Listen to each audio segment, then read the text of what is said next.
Aujourd'hui, la gestion des nuisibles est catastrophique. Je me sentais concernée par l'invasion des rats. De la maîtrise des déchets aux incivilités, tout est à revoir. Depuis quelques temps, il y a une invasion de rats. Beaucoup de dégâts, les petites bestioles là.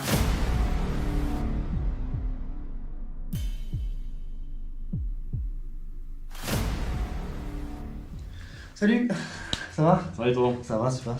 Là, viens mettre là. Allez, voilà. Bon, bonjour, moi c'est Guillaume. Je suis le fondateur de Prédal, une entreprise de dératisation par prédation. Pour nous trouver des solutions, aujourd'hui ça commence par parler avec les habitants du quartier, se rendre compte de où sont vraiment leurs problématiques et leur proposer des solutions adaptées sur mesure. Voilà, aujourd'hui il faut savoir que notre méthode elle aide à réduire la souffrance animale. Un prélèvement ça dure entre 3 et 5 secondes avec mes chiens. Faut savoir que les biocides aussi, pour la plupart c'est des anticoagulants. Donc le rat va se vider de son sang pendant 2-3 jours. C'est assez horrible comme façon de faire, je trouve. Le fait de mettre des prédateurs sur le site, ça les perturbe aussi au niveau de la reproduction, ça perturbe leur système de reproduction. Voilà, donc on installe aussi des tapettes dans les caves, on fait pas mal de petites réparations, on appelle ça du proofing, ça nous sert à rendre le site étanche. C'est là que commence tout notre travail réellement. Pour moi, le plus gros problème, c'est de rendre les sites étanches. Si les sites étaient étanches, le rat n'aurait pas d'occasion de pouvoir sortir.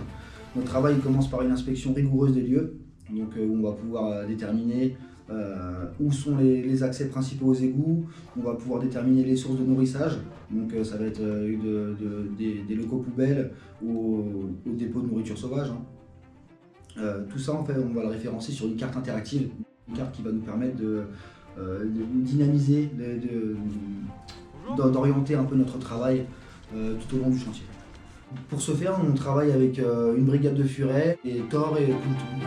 C'est un berger hollandais et un espagnol breton qui font partie de l'équipe depuis maintenant plus d'1 an. Alors moi j'avais une question personnellement. Vas-y. Est-ce que c'est vrai que les rats, ils refilent la rage? Est-ce que tu t'es déjà fait mordre par un rat? Déjà, la rage, en fait, il n'y a pas de rage en France. Dans d'autres pays, bien sûr, oui. Les rats, aujourd'hui, on va parler beaucoup de maladies de Séoul, beaucoup de leptospirose. Après, la rage, non. Il n'y a pas trop de rage en France. Ça m'est déjà arrivé pas de me faire mordre, mais ça me rappelle une fois où j'étais en train de faire une réparation. Parce qu'on fait aussi beaucoup de réparations. Donc, on était dans une chaufferie. Donc, il y avait un gros trou au niveau des tuyaux. Je mettais mon grillage pour éviter que les rats viennent grignoter en fait le béton, et plus du béton en fait par derrière. J'étais en train à 4 pattes en fait comme ça dans la chaufferie, on rebouchait le trou, mais je savais pas qu'il y avait un autre trou juste au-dessus. Du coup les rats ils ont vu que j'étais en train de boucher le dernier accès et ils sont tous passés au-dessus comme ça et ils m'ont dégringolé sur la tête en fait. Donc là c'était la crise, c'était assez affolant. Ouais.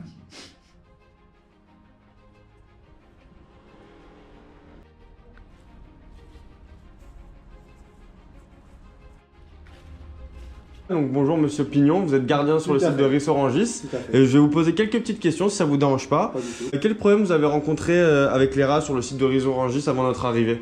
Bah, c'était de pire en pire, quoi. On avait les rats qui allaient dans les containers, dans les corbeilles à papier. Dans les caves, on commençait à en voir un petit peu plus qu'à l'habitude, même si ça s'incrustaient pas trop dans les caves, ils étaient que de passage. D'accord. Mais bon, ça commençait à devenir envahissant. Ça commençait à grouiller, quoi. Voilà, tout à fait. Et donc, ça devenait gênant pour tout le monde, quoi. Bien sûr. Et puis, c'est vrai qu'aussi les gens jouent pas le jeu, ils jettent tout par les fenêtres, parce qu'il y a beaucoup qui se plaignaient des rats, mais bon, ça les empêchait pas de jeter des choses par les fenêtres. Et par rapport aux autres entreprises qui sont venues faire des interventions, proposer par exemple des boîtes noires, etc., est-ce que vous pensez que Prédal a été plus efficace? Largement plus, sur les boîtes noires, franchement, ça sert à rien. Ou est-ce que vous recommanderiez Prédal? Déjà pour l'efficacité, vous êtes sympa, il y a comment dire, le courant passe, quoi. Il n'y a pas de barrière, et puis bon, c'est vrai que même les gens quand ils passent, ils voient les chiens, ils s'intéressent, ils s'arrêtent, ils regardent.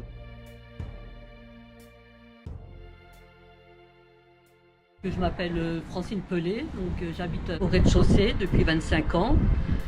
Et donc je me sentais concernée par l'invasion des rats.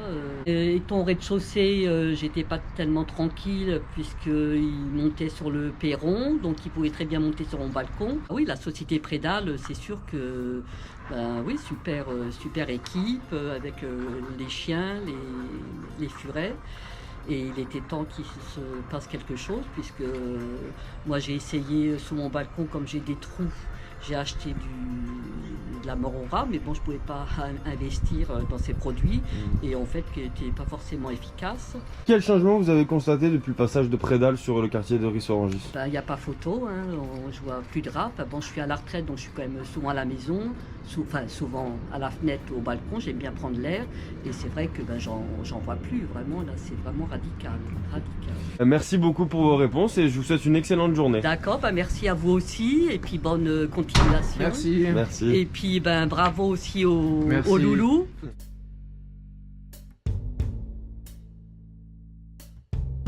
C'est une espèce qui est commensale, donc elle va se servir de l'humain pour fixer son taux de population. Ça veut dire que plus il va y avoir de nourriture à sa disposition, plus ils vont faire de bébés, moins il va y avoir de nourriture, moins ils vont se reproduire. Ils gèrent clairement leur taux de population par rapport au taux de nourriture qu'il y a à leur disposition. Donc si on coupe déjà cette source de nourriture, donc on fait attention à la gestion des déchets, on peut rendre les locaux poubelles plus étanches qu'ils ne le sont déjà. Déjà on a fait 60% du travail. Ensuite on bouche les accès, donc on va repérer les accès par lesquels les rats vont arriver sur le site. Donc ça va être les réseaux d'égouts, ça va être des réseaux électriques, des réseaux téléphoniques qui sont défectueux ou étanches ou non étanches. Et ces réseaux-là, ils vont servir d'accès principaux pour arriver sur les sites. À partir du moment où le rat arrive sur le site et qu'il y trouve de la nourriture, il va créer son terrier dans une zone de 30 mètres, on va dire. Le rat, c'est une espèce qui se balade pas beaucoup, elle prend pas beaucoup de risques. Généralement, ils utilisent toujours les mêmes sentiers pour aller du terrier à la source de nourriture. C'est pour ça qu'on peut aussi facilement les repérer en journée. On remarque clairement leur passage dans l'herbe. On voit qu'il y a un chemin qui est souvent utilisé, on sait que là il y a une source de nourriture. Si on suit le chemin jusqu'à l'autre bout, on va avoir le terrier. Et avec des animaux, c'est pas toujours évident, mais Thor, c'est vraiment une grosse partie de notre travail, c'est lui qui le fait. Il va pouvoir nous aider à trouver les terriers qui sont encore actifs. Il a du flair en fait, ce chien. Il a du flair et il va lui suffire de mettre un coup de museau en fait dans une galerie pour savoir s'il y a un rat qui est passé dedans, s'il y a du monde au fond. Et ça nous permet d'identifier rapidement les terriers qui sont actifs et de placer les furets de façon à pas perdre de temps. Ici j'y vais pas par exemple. Et ça, il nous fait gagner énormément de temps, mon petit bébé. C'est vrai mon pote.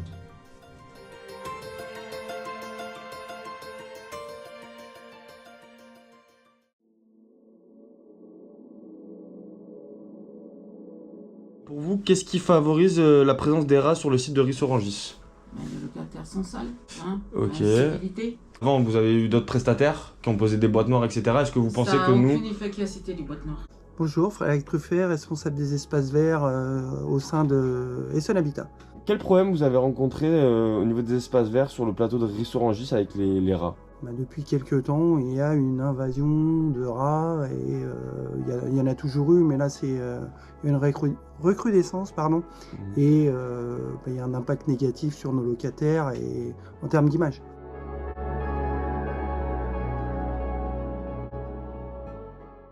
En fait, je voudrais lancer un petit message aussi. Il y a trop de rats ici, c'est abusé, franchement. Là, c'est trop. Pourquoi en fait il y a des rats aujourd'hui dans les Il y a quartiers? des rats parce qu'il y a des personnes qui sont venues ici. Il y a des nouveaux, on va dire, qui sont sales aussi. C'est les incivilités. Voilà, exactement. C'est ce que tout le monde me dit. Il y a des poubelles, elles sont, comme j'habite au rez-de-chaussée, il y a des poubelles qui sont... Ils les posent carrément dans l'escalier. Ça fait un bon 5-6 ans. Que les rats ils prolifèrent dans votre quartier? Et là, exact, ouais.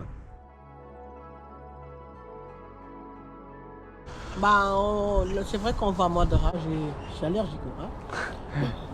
C'est vrai qu'il y en avait beaucoup. Vous avez fait un sacré travail parce que là on voit moins quand même. C'est gentil. Par rapport aux autres solutions qui étaient proposées avant, c'est mieux? Oui. Il n'y avait pas de solution, c'est quelle proposition? Les boîtes noires, etc., c'était plus efficace, vous pensez?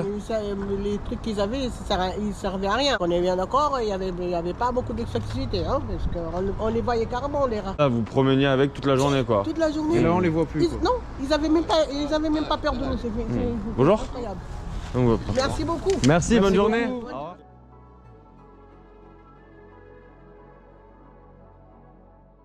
Écoutez, moi je suis gardienne, Madame Caillé-Jocelyne, au 4 avenue Auguste Plat depuis 23 ans ici et 5 ans au Parc aux Lièvres. Moi c'est Madame Karamoko, gardienne au 2 Auguste Plat depuis 2019, donc ça fait 5 ans. Et dans les rats, c'était plus possible. Donc du coup, moi, carrément, j'avais abandonné mes poubelles. Ce qui fait qu'ils restent, c'est le comportement des locataires, qui jettent tout par la fenêtre. Les sacs poubelles, ils sont éventrés, c'est catastrophique. Qu'est-ce que vous avez pensé de la méthode Prédal? Est-ce que vous l'avez trouvée efficace? Qu'est-ce que vous en avez pensé? Que c'est très bien. Ouais, c'est une méthode révolutionnaire parce que franchement, on n'avait jamais entendu parler de ça. Et bah c'est efficace. Ah non, c'est très efficace. On voit la différence. En plus, on a vu agir, oui, c'est impressionnant, mais c'est très efficace. Et les terriers, ils sont fermés, ils sont bouchés. J'ai plus de rats dans mes poubelles. Bien sûr, moi je recommanderais Prédal parce que franchement, ça a trop bien fonctionné. Sur un gros site comme le plateau de Riss, franchement, c'est nickel, carré, ils ont une bonne organisation, ils agissent le jour, la nuit. Et puis en plus ils sont très pédagogues avec pas que nous les gardiens mais les locataires qui sont des fois aussi, chiants, très chiants et très curieux, souvent qui peuvent les perturber dans leur boulot parce qu'il y en a qui venaient avec leur chien de compagnie, donc des fois c'était pas facile. Mais ouais, franchement je recommande Prédal. J'ai pris les trucs en photo et je les ai distribués, moi, dispatchés bien sûr. Hein. Non, franchement, voilà. on recommande. Ouais, on recommande. Avec plaisir. Bah écoutez, merci d'avoir répondu à nos questions. Je vous souhaite une très bonne journée. Merci. Et voilà. Puis à bientôt, hein. Et à bientôt, avec plaisir toujours. Voilà.